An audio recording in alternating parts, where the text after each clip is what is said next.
Hi, I'm Femi Oke and you're in The Stream. Today, is Cape Town facing a future without water?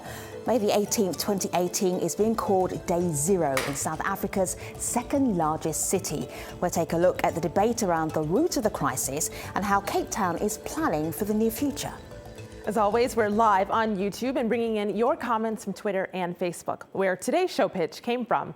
Raul Rottenbach writes, Cape Town is about to become the first city on Earth to run out of water. Why is nobody covering this? So Raul, we looked into your pitch and found a fascinating story that we thought the rest of the international community should be aware of. Femi? Thank you so much. Now, South Africa is experiencing a major drought. 2017 was the driest year in decades and the third successive year of poor rainfall.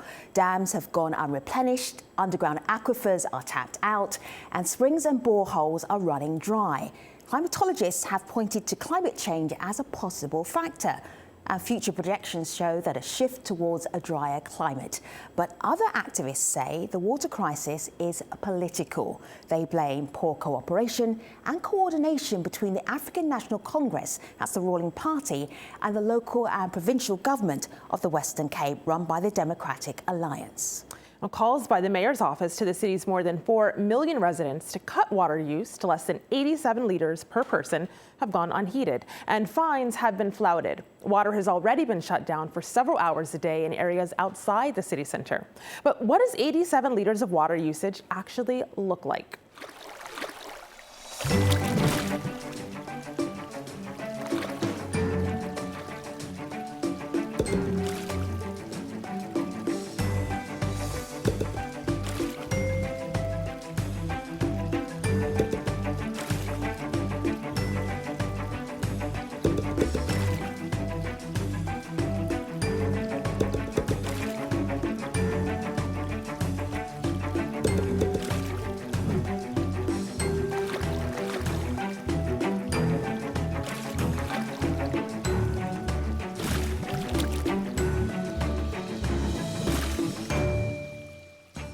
Joining us now on the phone, we have Trevor Bowser, Deputy Director General of Strategic and Emergency Projects at the Department of Water Sanitation.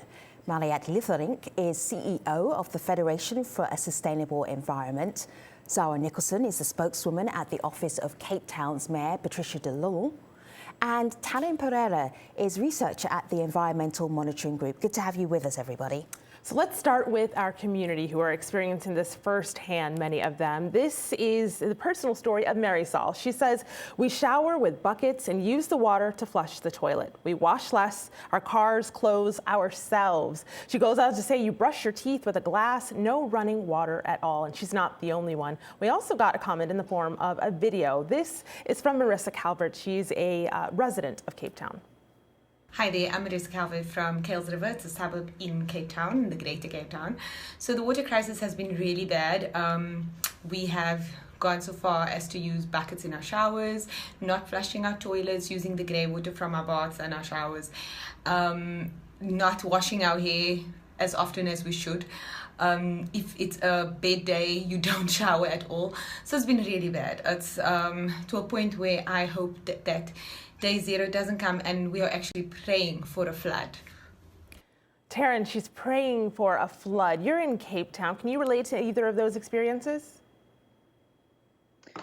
Yes, absolutely. I mean, our households are full of buckets of water.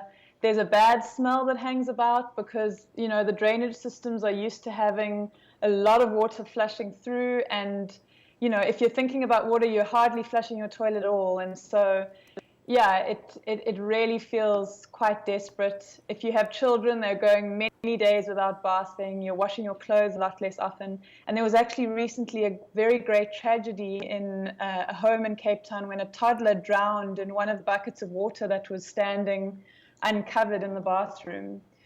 So it's very, very present in our lives, yes. Zara, from the Mayor's office, I'm just going to remind people, because we did that little video about how much the required usage of water should be, if you could get it down to the level you wanted it to be. And have a look here on this graphic here, 3 toilet flushes a day. I'm sure people do a lot more than that. When did you start to have to change your lifestyle in order to manage the water shortage in Cape Town and the surrounding area? Well, we certainly had a campaign. In fact, the City of Cape Town implemented level 2 water restrictions in January 2016 already. So we are almost in 2 years into restrictions. We are now at level 5B, and soon on the 1st of January, we'll be going to level 6 water restrictions. And so I think it's really intensified for the general public much more in the past year.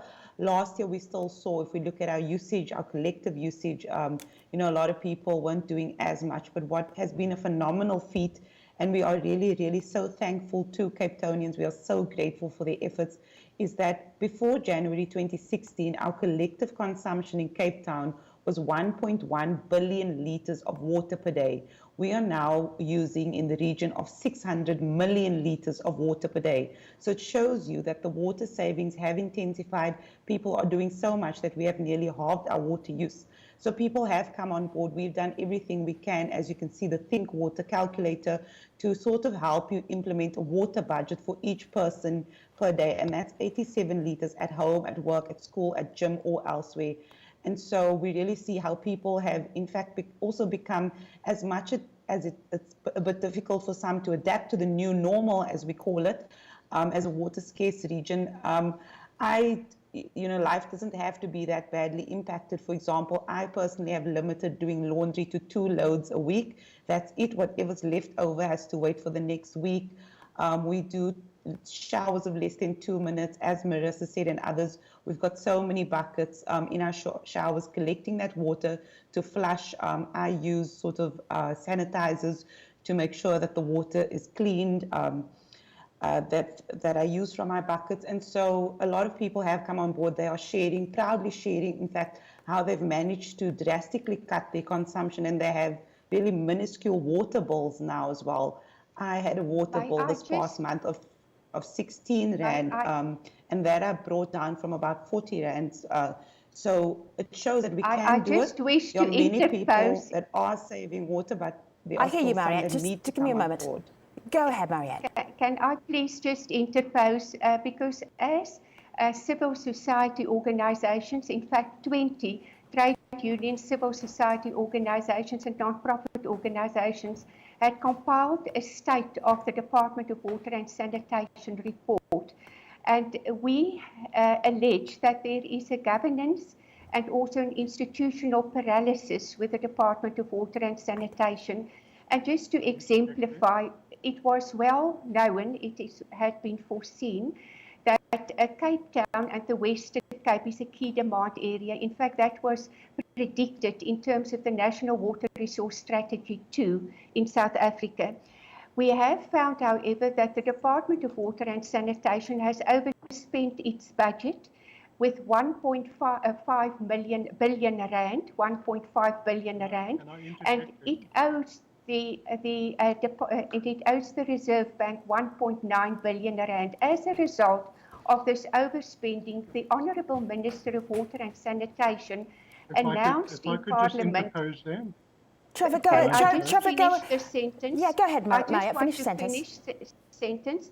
That there will be no drought relief in the 2017-2018 financial year for cities such as Cape Town. That is of significant concern to us, especially in view of the fact that I hear your concern. Let me just share this with you, Trevor. I know you're trying to get in here.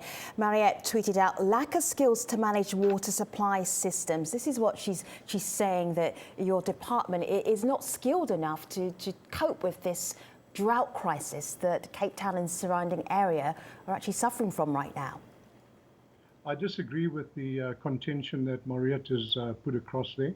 I think we need to have a look at the drought in context of the impact that we've had over the last 3 years as a result of lower than average rainfall. And if I could put that into context, the average rainfall for the Western Cape, where the city of Cape Town is situated, is normally 813 millimeters. For the last 3 years, we've had 67% of average rainfall. So if you have a look at the state of the reservoirs, over a 3-year period, we've had declining reservoir levels because of a lack of rainfall. We've also had to contend with elevated temperatures.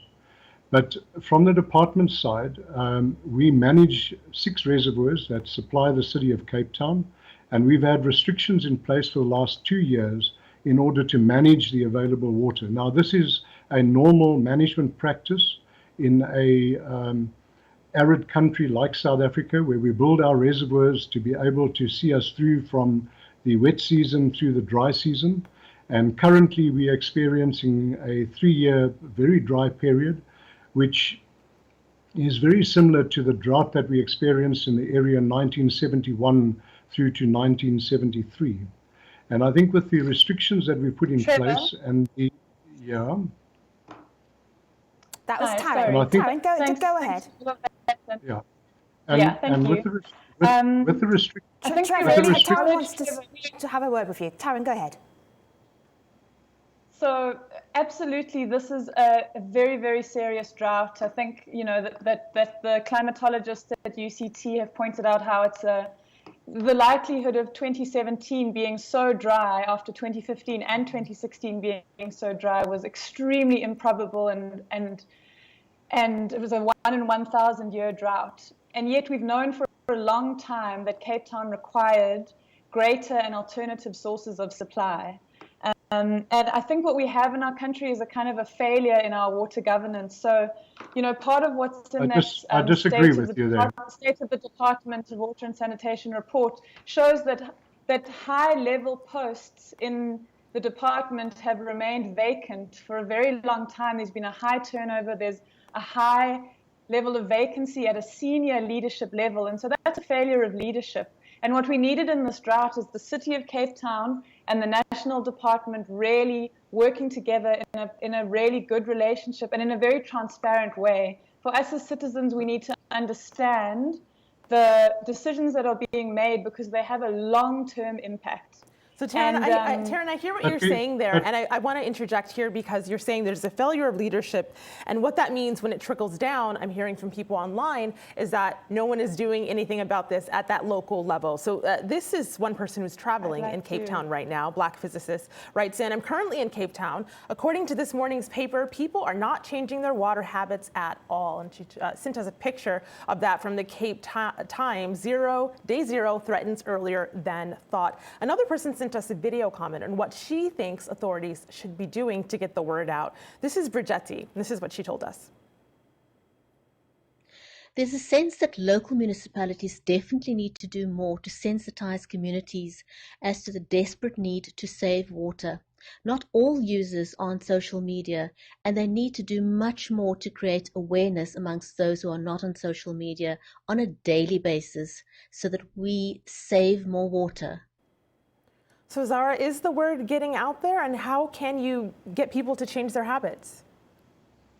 For sure. So we've definitely seen that the word has gotten out. If you look at the fact that we've come down from 1.1 billion litres to around 600, our target currently that we haven't been able to get to is to get to 500 million litres of collective use per day. How we are going about it, we are out there. Yes, we are on social media, we are on the newspapers, we're all over the media, we are in communities every day. The executive mayor is out in communities engaging with all sorts of businesses, whether it's small businesses, large corporates. We have had engagement throughout this year, especially they've intensified. I just want to come to... Zara, let me just ask you something, though, because I'm watching this as somebody who knows Cape Town well, I know South Africa well. How long does it take you to get Cape Townians to change their water usage habits? There's a lot of information out there, a lot of campaigns, a lot of re-education. I'm really curious about how long does it take? Yeah, it has taken Can I come in, time. maybe? I would love to hear the answer to this. Hold on tight, Taryn. When we got to our third winter of extremely low rainfall, and where people really saw this year, this is not the winters that we are accustomed to at all in Cape Town. You know, Cape Town is used to quite stormy conditions. I understand that, but what I don't understand is like, how long does it take when you're telling people to save water, use less for washing up, use less for flushing toilets? How long does it take? Do you have the answer, Trevor? Could I come in there? How long does it take? I'm going to give you an example of the experience we have in KwaZulu-Natal, which was also in an extended drought. And from the time when we put in measures to reduce water demand and restrictions, It took us 18 months to realize our targets. And that's largely as a result of the time it takes for communities and users to actually realize the seriousness of the drought. And I think that the City of Cape Town have done very well in terms of where they are at the moment. In terms of their water conservation and demand targets, the City of Cape Town were targeting to get down to 800 megalitres a day. During the drought, we had to try and get them down to a target of 500 megalitres a day. And currently, they have been hovering around 600, which is pretty good in terms of the time that we've had to How much water do you use a day, Trevor? Can I speak? Me, I measure my water every day. I'm in Gauteng. I'm not in Cape Town. Yes. But I still, Johannesburg area. No, Johannesburg area. Yep. My water consumption on a monthly basis is around about 28 kilolitres. And So that's in Johannesburg. I wanted to share this experience, which is, I want to bring this in, and Mariette, I'll give this to you, because you were mentioning what it takes there, Trevor, and one of the obstacles to that, though, is what this person brings up. Very sad. We were put on 350 liters per day with 20 people living in the premise, and that's not cool. Water consumption was high from a contractor mishandling the installation of the water meter, and we're suffering. This person goes on to say, we've got proof of leakage. Nothing has been done for 6 months with all calls and reference number as proof of trying to solve the problem. Like always, the municipality disregards our claims. Mariette, how much is infrastructure and leakage a problem in all of this? I wish to focus on the bigger picture. Leakages, of course, is a significant challenge. Not only that, the enforcement of non-compliance with our National Water Act, because this is a matter not just of quantity, but also of quality. South Africa currently is dealing with its pollution by dilution. Now, by dilution, can I interject there? Well, Trevor, I just want to hear the end of Mariette's thoughts. So hold on with your interjection. Trevor, hold tight for a moment. I wish to complete my sentence. So by dilution, it means that very expensive water from the Lesotho Highlands Phase 1 is used to dilute very polluted water because of a systemic failure of enforcement. And then I also wish to refer to the reconciliation strategies. The Department of Water and Sanitation prepares reconciliation strategies in order to see what is the demand and what is the supply. The situation had been foreseen. It had been foreseen that 12 out of 19 I understand that. The situation should be foreseen. I understand that. I heard the end of your sentence. Trevor, go ahead. I think what Mariette has successfully done there is shifted you from Cape Town to Johannesburg. And I thought that the discussion this evening was to focus on Cape Town. In the city of Cape Town, we are not experiencing quality problems and not having to dilute water because of quality problems. What we're having to do in the city of Cape Town is manage our available water resources, and we need to get the communities to work with us. And, so I'd like to talk about the justice angle in Cape Town. So when you talk about water demand management and Cape Town, the justice angle. So that previous tweet that was speaking about these water meters that are installed to restrict people's water to 350 litres a day, which is 87 litres a person for about 4 people. Poor people in Cape Town have had to live with those restricting devices for years now, prior to the drought. That is being used, it's installed in people's households who cannot afford to pay for water. And only this year have wealthy households been asked to reduce their water. So when Cape Town wins its awards for water demand management, what it's actually doing is restricting poor people's water first. And what we are seeing is people in Khayelitsha who are trying to grow their own food. As a result of the water restrictions and these water management devices, their food gardens are dying. Right. And they do not have enough water in their homes. And even earlier this year, while that was happening, you know, people in wealthy suburbs were still topping up their swimming pools and flushing their toilets. Let me show this to our viewers who are watching this and following online. How many days of water does Cape Town have left? .co.za or .za. 135 days so far at this count. But also, I want to show you what happens. What happens when you get to day zero? This is what the Cape Town authorities put together so people are ready and aware what might happen. Have a look. But we need to consider what will happen if our water runs out and we reach day zero. On this day, the majority of taps throughout the city will be turned off. We've identified water collection sites across the city where you'll have to queue for your daily allocation of drinking water. This plan will be ready with teams, equipment, and security on standby. But if we work together, we can avoid this plan being rolled out. Ensure that you, your family, friends, and community only use the daily allocated amount per person per day, wherever you are. Yet not everyone is convinced. This is a comment we just got on YouTube. Copstick says, even if everyone uses only 50 liters per day, we're still going to run out. Another person also not so convinced. This is a comment we got from Abby. And Abby wants to know what the difference is between wealthy communities and those who are lower income. Zara, do you see a difference in how they are affected? Well, to be honest, what we find, unfortunately, there are often a lot of comments which are disturbing, to say the least, in that people, on the one hand, say you aren't doing enough in wealthier communities, and on the other hand, you have people criticizing the city, saying, referring to townships as locations, using any other word to hide, what I need to call racism. They say, what are you doing in the locations where people are wasting water? What you find in our poorer communities is that many people, in fact, you have about 5 families and sometimes more using one standpipe. They are not fortunate to have 3 bathrooms, 2 bathrooms, or have 5 taps in their household.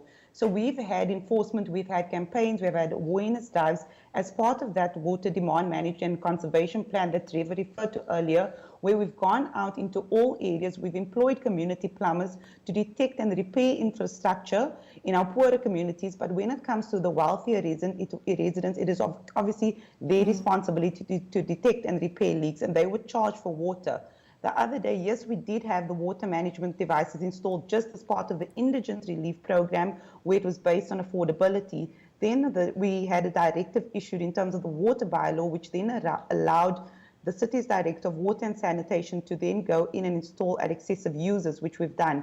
Trevor spoke about his water bill earlier, which I think, Trevor, if I remember correctly, was 28,000 litres. That is in Johannesburg. In Cape Town, where I'm sitting, I'm using 4,000 litres per month for my family. So people can do more. There was a resident in Pinelands just 2 weeks ago, which is sort of a wealthy suburb, or it is a wealthy suburb. So I just got my water bill of 16 Rand, 4,000 litres for the month, and that's 3 people. We went to our house to install a water management device in Pinelands, and this man admitted he has 4 people in his household using 18,000 to 23,000 litres per month in the past 4 months. I absolutely agree that water management devices should be installed in those high excessive use households in wealthy suburbs. That should have been happening a long time ago, actually. But you know, in poorer households where it's a matter of people not being able to pay their bill, they've been installed in households where there are many more than 4 people using, you know, off of 1 meter. Sure. And there's massive problems with leaks and so on. Here's where we are with this conversation. Water off. We're right at the end of this conversation. I have to say thank you to Taryn and Zara, Mariette and Trevor. This is such a big dilemma for you in Cape Town and surrounding areas. Thank you very much for joining us on the stream today.